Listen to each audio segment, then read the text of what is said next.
Welcome back to my YouTube channel Online Academy. So the today's topic is biological classification. ये chapter 2 है class 11th का biology का. Start करने से पहले मैं एक छोटी सी बात बताती हूँ कि मैंने फर्स्ट चैप्टर के सारे लेक्चर्स पोस्ट कर दिए हैं. तो आपने जिन्होंने अभी फर्स्ट चैप्टर नहीं देखा है या अभी रहता है पढ़ना, तो आप जाके लेक्चर्स चेकआउट कर सकते हैं. मैं लिंक डिस्क्रिप्शन में दे दूँगी. ओके इसके अलावा अगर आप लोग अभी 10th क्लास से प्रमोट होकर 11th में आए और आपने साइंस लेने का सोचा है और आपको है कि आपने नीट को क्वालिफाई करना है, तो आपको स्टार्टिंग से पढ़ना बहुत ज़रूरी है. तो रेगुलरली लेक्चर्स देखते रहें और रेगुलरली इन टच रहें, ताकि आप बुक्स के साथ टच में रहेंगे तो आप अच्छा स्कोर कर पाएंगे बोर्ड्स में basically. Okay so let's started chapter 2 biological classification. आज इस चैप्टर में मैं पहले आपको इंट्रोडक्शन दूंगी इस चैप्टर में क्या बेसिकली है क्या इस चैप्टर में. डेली एक लेक्चर डलेगा आपसे क्लास 11th के जितने भी चैप्टर हैं उनके बेसिस पे एक लेक्चर डेली डलेगा. Let's started. इस लेक्चर में हम पढ़ेंगे, इस चैप्टर में बेसिकली हम पढ़ेंगे क्लासिफिकेशन के बारे में. क्लासिफिकेशन क्यों करते हैं और क्या क्या इम्पोर्टेंस है, मतलब क्लासिफिकेशन की क्यों इम्पोर्टेंट है, ये पढ़ेंगे. एंड किस तरह की क्लासिफिकेशन और कितनी क्लासिफिकेशन बेसिकली आई थी. ठीक है, तो सबसे पहले मैं आपको बता दूं कि RH विक्टेकर जो थे साइंटिस्ट, इनका नाम अभी से याद कर लो. RH विक्टेकर नाम से साइंटिस्ट थे जिन्होंने 1969 में, कब 1969 में क्लासिफिकेशन दी थी जो थी 5 किंगडम क्लासिफिकेशन. ठीक है, और जो ये थी ना 5 किंगडम क्लासिफिकेशन, यही सबसे ज़्यादा बिल्कुल साइंटिफिक बेसिस पे बिल्कुल सही और सबसे ज़्यादा मान्य क्लासिफिकेशन है. ठीक है, इसी को हम जितने भी 5 के 5 किंगडम इन्होंने क्लासीफाई किए उनको हम डिटेल में पढ़ेंगे. इसके अलावा हम वायरस और वायरॉइड्स के बारे में पढ़ेंगे. ठीक है, ओके सो लेट्स स्टार्टेड कि क्लासिफिकेशन सबसे पहले जिन्होंने दी थी वो थे Aristotle. Aristotle is the first father of biology. सबसे पहली बात कि he is the father of biology and as well as zoology, right. इसके अलावा इन्होंने क्लासिफिकेशन जो दी थी, साइंटिफिक बेसिस क्लासिफिकेशन जो दी थी, वो किसके बेसिस पे थी?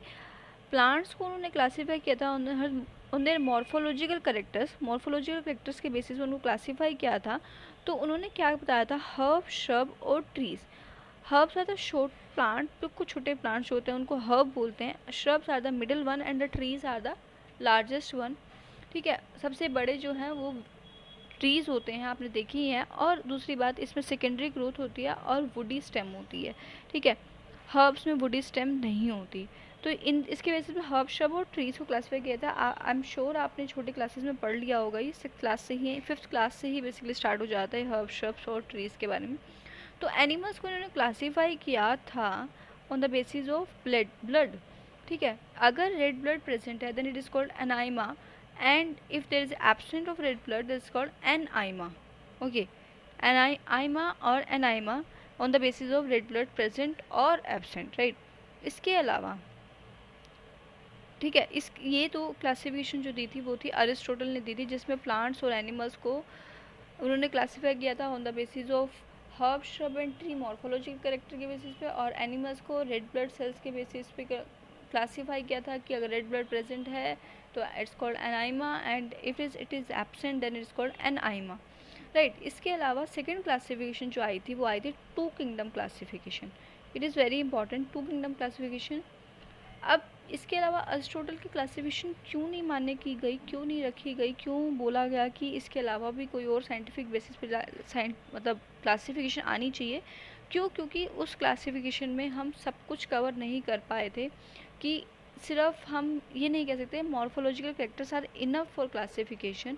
तो इसके अलावा नेक्स्ट साइंटिस्ट थे जो थे लिनेनस, जिनका नाम था, इन्होंने नेक्स्ट क्लासिफिकेशन दी थी. इन्होंने क्लासीफाई किया था ऑर्गेनिज्म को अंदर 2 कैटेगरी बेसिकली इन्होंने बताए थे. ये भी 2 कैरेक्टर्स बताए थे. प्लांट्स और एनिमल्स को क्लासीफाई 2 कैटेगरी बताए थे, 2 किंगडम बेसिकली बताए थे, प्लांट किंगडम और एनिमल किंगडम. ठीक है, इनमें इन्होंने क्या जब बताया तो इसमें क्या प्रॉब्लम्स आई, ये क्यों नहीं रखा गया, तो क्या प्रॉब्लम्स थी? सबसे पहली प्रॉब्लम ये थी कि इन्होंने नहीं बताया था कि कौन सा ऑर्गेनिज्म यूनिसेलुलर है, कौन सा मल्टी सेलुलर है, कौन सा यूकैरियोट है एंड कौन सा प्रोकैरियोट्स है. सारे यूकैरियोट्स भी प्लांट्स में डाल दिए, प्रोकैरियोट्स भी डाल दिए, सॉरी एनिमल्स में डाल दिए. प्रोकैरियोट्स भी डाल दिए, कौन सा कोई यूनिसेलुलर है तो भी एक ही में डाल दिया, और मल्टीसेलुलर भी एक ही के अंदर डाल दिया। तो उन्होंने क्लासीफाई नहीं किया बेसिकली। इसके अलावा उन्होंने प्लांट्स को क्लासीफाई नहीं किया कि कौन सा प्लांट जो है वो फोटोसिंथेटिक है और कौन सा जो है वो नॉन फोटोसिंथेटिक है, राइट। तो सारे प्लांट्स में डाल दिए, कोई प्लांट अगर फोटोसिंथेटिक है तो भी वो प्लांट है, और नहीं है तो भी वो प्लांट है, तो जिसके अंदर फोटोसिंथेसिस नहीं होती। Most of the organism are usually not classified. कुछ ऑर्गेनिज्म तो ऐसे जो क्लासीफाई ही नहीं हुए थे, लाइक बैक्टीरिया जो था वो भी एक ऑर्गेनिज्म है, बट इनको क्लासीफाई नहीं किया गया कि किस में आएंगे, प्लांट्स में आएंगे या एनिमल्स में आएंगे। कुछ प्लांट्स में डाल दिए, कुछ एनिमल्स में डाल दिए, जैसे उनका दिल किया उन्होंने डाल दिए बस बेसिकली, ठीक है। अदर करेक्टर फिर उनके अलावा इनको बोला गया कि खाली जो है मॉर्फोलॉजिकल करेक्टर्स के हम बेसिस पे नहीं कह सकते कि प्लांट्स में सारे आ गए और एनिमल्स में और सारे आ गए, तो हम इसको और करेक्टर्स को भी हमें देखना चाहिए। तो और करेक्टर्स जैसे कि स्ट्रक्चर ऑफ सेल वॉल का स्ट्रक्चर कैसा है, सेल वॉल कैसी है, मोड ऑफ रिप्रोडक्शन कैसा है, किस में सेक्सुअल रिप्रोडक्शन होती है, किस में असेक्सुअल रिप्रोडक्शन होती है, एंड किस में वेजिटेटिव। 3 टाइप की रिप्रोडक्शन होती है। आई होप आप सबको पता होगा 3 टाइप की रिप्रोडक्शन होती है, सेक्सुअल, असेक्सुअल एंड वेजिटेटिव, ठीक है। अब हमें ये देखना था कि कौन से जो प्लांट्स में क्लासीफाई किए गए थे उनमें कौन सा मोड ऑफ रिप्रोडक्शन है। कुछ ऐसे ऑर्गेनिज्म थे जो प्लांट्स में क्लासीफाई किए गए थे, कुछ में वेजिटेटिव होता था, कुछ में असेक्सुअल एंड कुछ में सेक्सुअल रिप्रोडक्शन होती थी। तो हम उनको क्लासीफाई करके उनको डिफ्रेंशिएट करना था।